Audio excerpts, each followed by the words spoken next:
is Ava. I was 21 when everything changed. I grew up in a small town with my mom and little brother Liam. My dad died when I was 15. Since then, my mom worked 2 jobs to feed us. I also worked part-time in a coffee shop after school. One morning, we got a letter. It said the bank would take our house in 30 days. My mom sat on the couch, holding the paper, crying. Liam was too young to understand. But I did. We had no money, no hope. That night, I cried alone in my room. I didn't want to lose our home. Then, something crazy happened. Ethan walked into my life. He was rich, very rich. His family owned hotels in the city. I served him coffee many times. He always wore suits and looked serious. He never smiled. That day, he came to me with an offer. "Ava," he said, "I need a wife. A fake one, just for 1 year." I thought he was joking. "What? Why?" He looked at me with calm eyes. "My grandfather is dying. His last wish is to see me married. If I do it, I inherit everything. If not, I lose it all." I blinked. "So you want me to pretend to be your wife?" He nodded. "I will pay you enough to save your house, enough to change your life." I was shocked, scared. But my heart thought about Mom, Liam, our home. "Okay," I whispered. "I'll do it." And just like that, I became a fake bride. We had a quick wedding at City Hall. No dress, no guests, just a paper, a ring, a lie. Ethan gave me keys to a luxury apartment. He said we had to live together, at least when his family visited. "We will keep it simple," he said. "No touching, no emotions, just act." I agreed. But inside, I was nervous. He was handsome, tall, smart, cold. And I was just a poor girl with secondhand clothes. The first night in our apartment, I stayed in the guest room. I couldn't sleep. Everything felt fake. And yet, it was my new life. Days passed, then weeks. Ethan was polite, but distant. We acted like a couple in front of others. Smiles, holding hands, even a quick kiss once. But when we were alone, we were strangers. Still, small things started to change. He brought me tea when I was sick. He listened when I talked about my dreams. He laughed at one of my silly jokes. I saw a different side of him, one that was soft, human.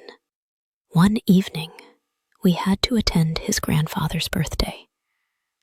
I wore a red dress. Ethan looked at me and paused. "You look beautiful," he said. It was the first time he said something like that. He held my hand longer than usual, and I didn't want to let go. I told myself this was fake. I told myself not to feel anything. But how could I stop my heart? He started to open up. He told me about his childhood, his fears, his pain. One night, I asked him, "Why don't you believe in love?" He looked away. "Because love left me when I needed it most." I didn't ask more, but I wanted to hold him, tell him I was here. Another night, it rained. We sat near the window, watching the drops fall. He looked at me and whispered, "You make this fake life feel real." I couldn't speak. He leaned closer and kissed me. Not for show, not for others, just for us. After that kiss, everything changed. We started cooking together. We danced in the living room. We laughed a lot. I fell in love. I knew I wasn't supposed to, but I did. One morning, I woke up to find a note. Going to meet the lawyer. Grandpa's will is ready. That night, he came home with empty eyes. "It's over," he said. "I got the inheritance. We can end the act." My heart dropped. "You mean we go back to normal?" He nodded. "So we divorce now?" "Yes, that was the plan." I smiled. But inside, I broke. I packed my bags, said goodbye to the apartment. He didn't stop me. I wanted him to say, "Stay," but he didn't. Back home, I hugged Mom, kissed Liam, but I cried every night. A week later, I got a letter. No name, just my name on the front. Inside, one line. "Fake love doesn't make your heart ache like this." It was his handwriting. He came the next day, with flowers and a real ring. "Ava," he said, "I was a fool. I thought I was pretending, but I wasn't. I love you. I need you, not as a fake wife, as my real one." I cried. I smiled. I said yes. Now we live in the same apartment, but it feels different. Every kiss is real. Every hug means something. We go on walks. We share dreams. We make plans. He laughs more. I smile more. We are no longer strangers with a deal. We are soulmates with a future. He says, "The best thing I ever did was fake a marriage." I say, "The best thing I ever did was believe in a fake love."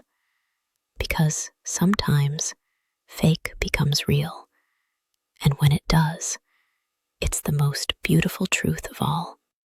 Thanks for watching. And don't forget to subscribe to Bro English Stories.